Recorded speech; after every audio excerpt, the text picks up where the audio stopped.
Bonjour les filles, aujourd'hui je vais vous parler du art journaling. J'ai trois petites choses à vous montrer concernant les cahiers. Vous allez voir aussi, je vais vous montrer comment en fabriquer un. Donc, je vous montre un peu la différence. Ici, c'est un cahier que j'ai totalement fabriqué directement avec des feuilles de carton. Vous pouvez voir que quand on fait une page, on a ici, on se retrouve à pouvoir faire vraiment une continuité puisqu'on n'a pas de sépareur. Dans certains autres cahiers, comme celui-ci, on peut arriver à travailler, mais on a donc une page à la fois, c'est plus facile que les deux ensemble.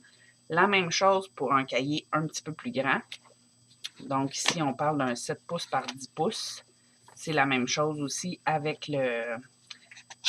C'est toujours des pages assez cartonnées. On peut les coller ensemble si on veut. Je l'ai fait ici dans mon petit cahier.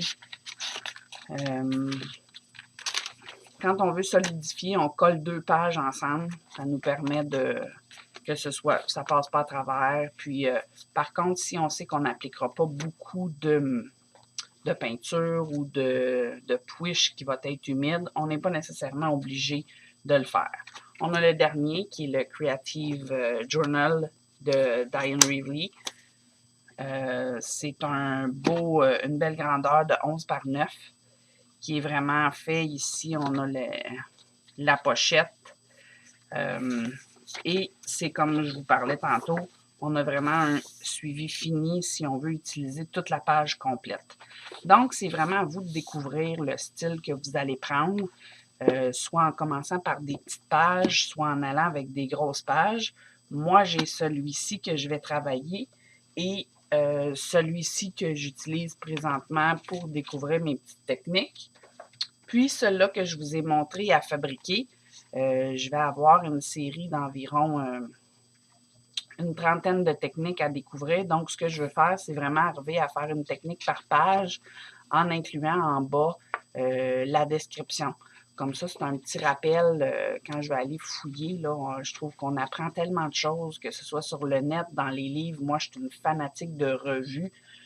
J'ai acheté dernièrement la revue de Diane Walkley, qui est vraiment très bien faite, qui offre tellement de possibilités avec le mix média, qui nous donne des trucs.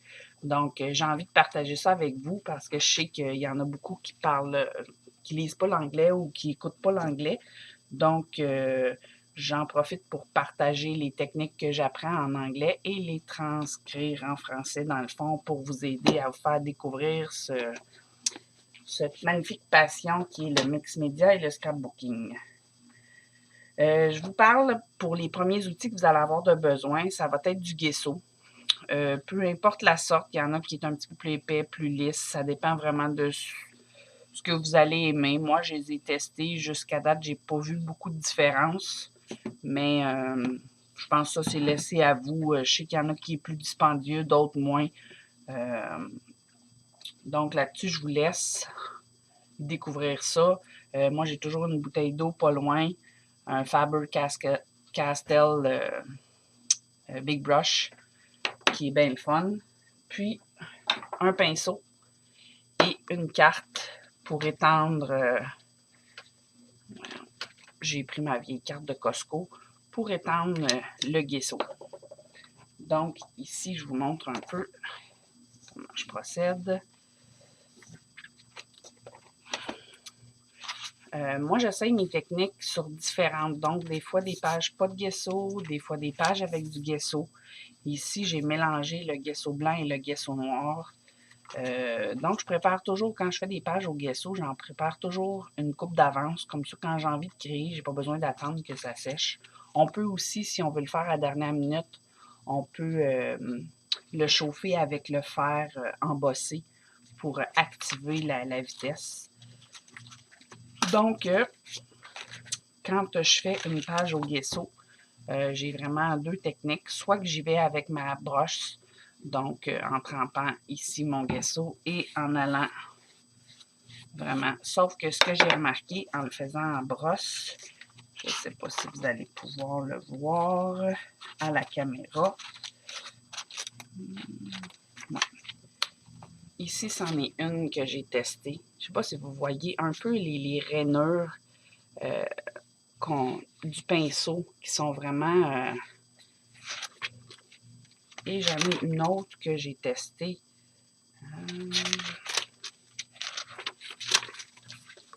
Celle-ci, que j'ai faite vraiment avec étendre nos doigts comme ça pour le gesso du fond. Ce qui fait des différences. Donc, celle-ci, avec une carte, comme je vous ai dit tantôt, une carte plastifiée. Je viens mettre un peu de gesso sur la page, puis ensuite, je viens étendre mon gesso. Ça me permet d'avoir un fond plus lisse au lieu d'avoir des rainures de pinceau à l'intérieur. Donc, je vous laisse là-dessus. Préparez-vous 2-3 pages de gesso. Vous pouvez aussi visualiser le prochain vidéo qui est comment réaliser ce petit album pour mettre vos techniques au lieu d'aller vous en acheter un. C'est comme vous préférez.